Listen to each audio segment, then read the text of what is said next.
Кешкі асқа осы лағман түрін жасап, бүкіл отбасыңызды таңғалдырыңыз. Мен әрдайым осы рецептпен жасаймын, сіздерге де жасап көруге кеңес беремін.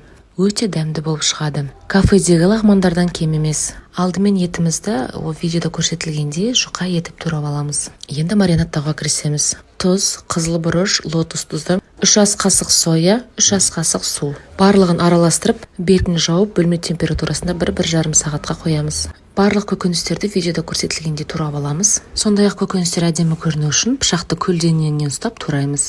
Сонымен қатар пекин капустасының бізге тек қана қатты жері ғана керек, жұмсақ жерін барлығын алып тастаймыз. Сельдерейде де дәл солай қатты жері керек болады. Қыздар, осы рецептпен міндетті түрде жасап көріңіздер, бір жасағаннан өте дәмді болып шығады. Еттеріміз көп маринадталса тіпті жақсы, себебі қуырған кезде тез пісетін болады. Алдымен табамызға майды құйып аламыз, көбірек мөлшерде жақсылап қыздырамыз да етімізді салып жақсылап қызарғанша қуырамыз. Сарымсақ, пиязымызды салып араластырып 5 минут көлемінде қуырамыз.